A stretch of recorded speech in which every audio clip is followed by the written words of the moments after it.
What's up, intelligentsia people! Andito tayo ngayon sa Marine Wonderland of Luzon sa pinagmamalaking San Jose Night Market. Located yan sa San Jose Occidental, Mindoro. And they usually open from Friday to Sunday, 6 to 10 o'clock in the evening.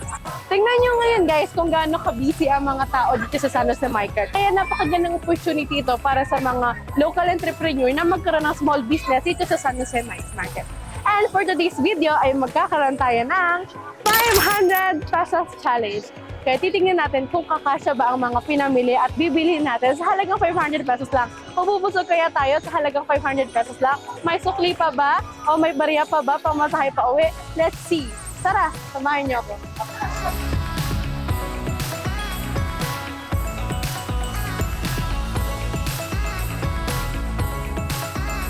Food Trippers Korean Street Food. Sa mga mahilig dyan mag-Korean, annyeonghaseyo!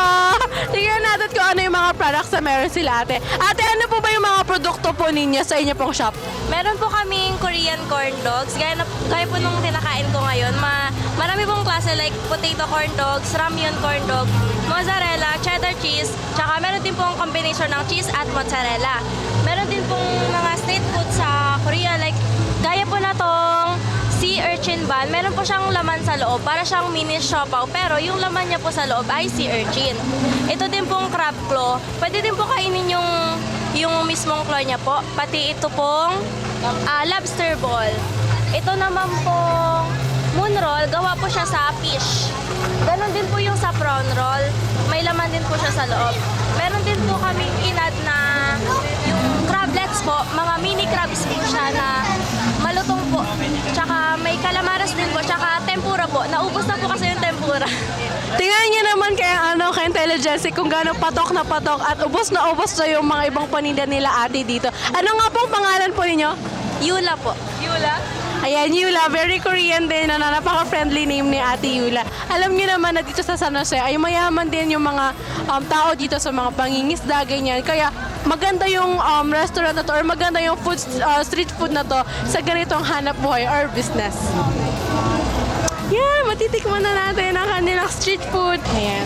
May sukli pang 15 pesos yung 100 pesos natin. At titikman na natin. Tara! So, ayan na nga ka-intelligentsia, no? Titikman na natin yung kanilang moon roll at lobster ball.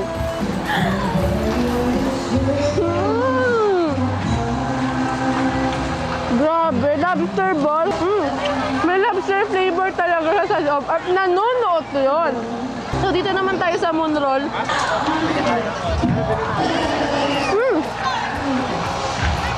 May tamis yung lasa niya at masarap. Sobrang chunky.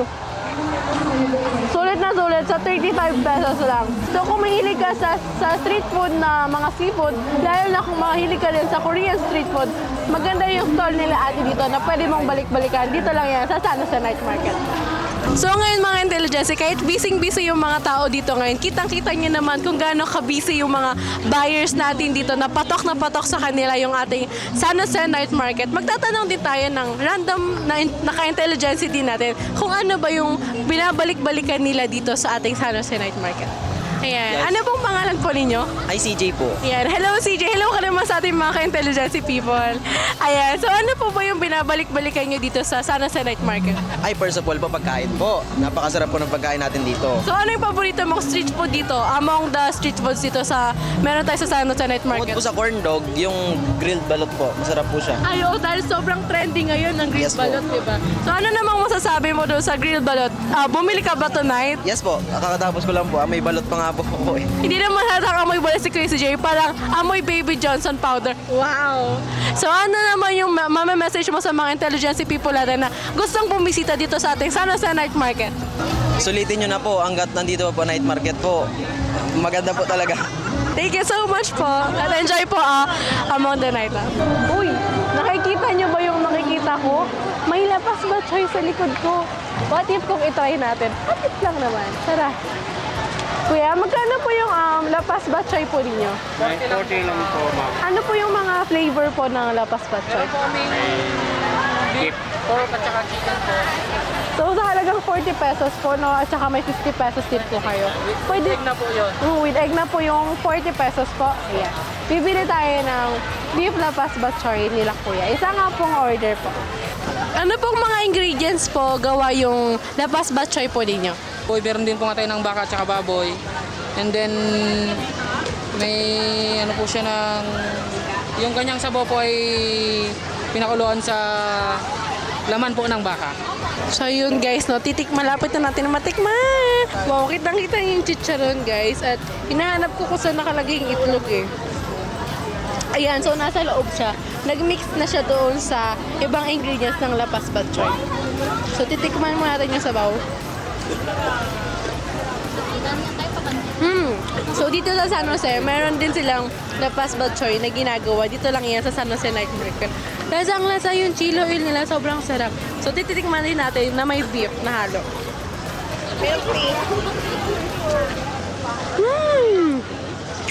Grabe! Sobrang lambot na ito. Sobrang sarap. Dyan si people na sobrang dami nating nakain na sobrang busog na ako. At syempre kung may pambara, dapat may panulak din. So bibili tayo ng fresh fruit shake na gagawin siyang smoothie, so i-blend siya. At yun yung magiging drinks natin for tonight. So let's go!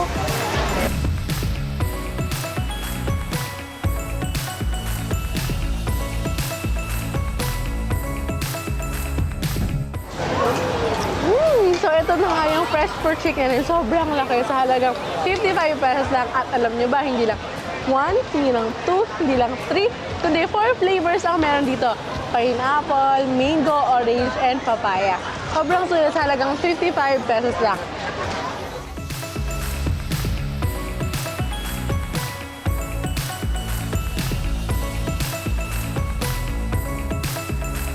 So ngayon guys, ang binili natin is yung overload empanada nila. Worth of 50 pesos lang. Tingnan nyo naman kung gaano kalaki. Oh, sulit na sulit sa halagang 50 pesos lang. At titikman na natin ito ngayon kung ano ba yung lasa niya.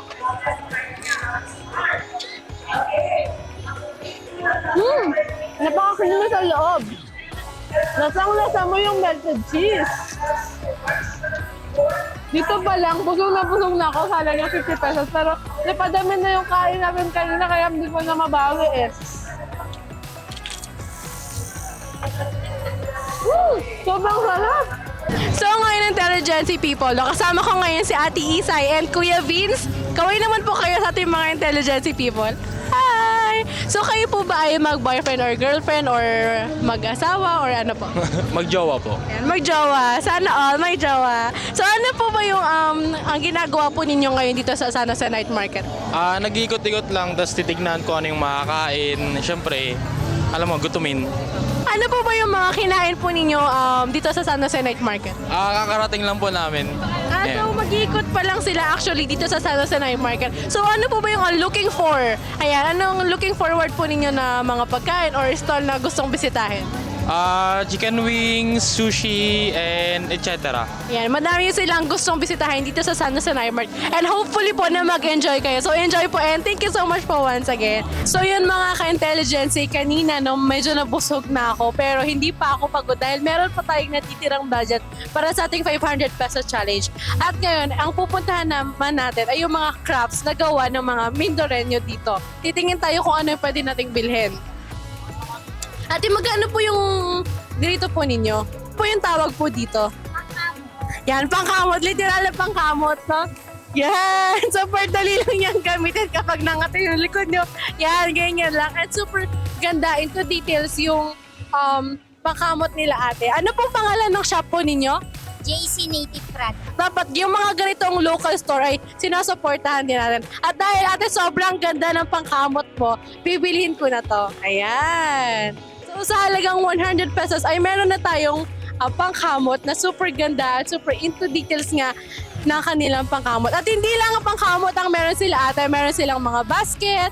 Ito may mga bayong, mga sombrero na gawa po ng handicrafts po, no? At meron din silang mga walis tambog, ganyan. Saan po nanggaling yung mga product po ninyo? Gawa po mismo ng mga katutubo. Ang sakal. Ayan, from Sablayan pa, napakalayo. Kung titingnan mo, Sablayan to San Jose, no? Sobrang layo po ng mga pinanggalingan ng mga produkto. Pero proud na nandito sa night market yung kanilang products. Maraming salamat. So mga ka-intelligence people, nagulat ako kanina. Meron din palang ukay-ukay dito sa San Jose Night Market. Kanina, no, nakapamili tayo ng craft, pagkain, and drink. As in, sa kahabaan ng linya ng San Jose Night Market, ay nakikita mo ang bulto-bultong mga ukay-ukay dito. At syempre, bilang San Joseñas, mihilig tayo sa ukay-ukay. O tinatawag natin ukay-ukay. Tingnan natin kung ano yung mabibili natin. Let's go!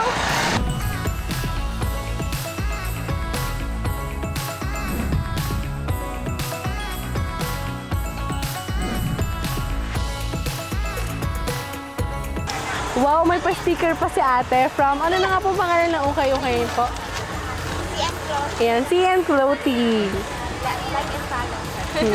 Kung naghahanap kayo ng mga premium dresses dito sa San Jose Night Market, pwede nyo i-visit yung shop nila ate na CN Clothing. Thank you so much pa. Ano pong name nyo po ulit? Ayan, si Ate Cindy from CN Clothing na ang gaganda ng mga dresses nila, sandos, blouse, shorts, and trousers.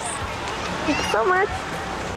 So once again, mga ka-intelligence people, ay titingnan natin kung nagkasya ba yung 500 pesos worth na pinamili natin dito sa San Jose Night Market. At i-check din natin kung sumobra ba o kumulang yung budget natin for today's video. So meron tayong pinamili yung 150 pesos na worth of ukay na napakaganda ng quality and premium dress. 55 pesos of fruit shake. Meron din tayong 50 pesos ng lumpia empanada na sobrang laki at sobrang cheesy. 40 pesos na batchoy na sobrang malaman at sobrang sarap ng pagkatimpla. 85 pesos na Korean street food, di mo akalaing street food, sobrang sarap. At meron tayong 100 pesos na panghamon with a total of 480 pesos lang. Kaya meron pa tayong 20 pesos na sukle. At ito yung gagamitin nating pamasahe pa uwi. Sobrang saya ko dahil hindi ko inakala na mapapagkasya natin yung 500 pesos. Hindi lang tayo nabusog, kundi sumaya din tayo sa mga tao na nakapalibot dito. Sobrang accommodating ng mga taga San Joseños at sobrang ganda ng mga performances na ipinapalabas dito sa San Jose Night Market. Kaya kung hindi ka pa nakakapasyal dito sa San Jose Night Market, ay don't miss out at pumasyal ka na dito lang yan sa Marine Wonderland of Luzon. Inyong ka-intelligence people, Bianca! At kung hindi ka pa nakapag-subscribe at nakapag-like dito sa ating vlog, ay huwag mong kalilimutan. See you on my next vlog. Bye!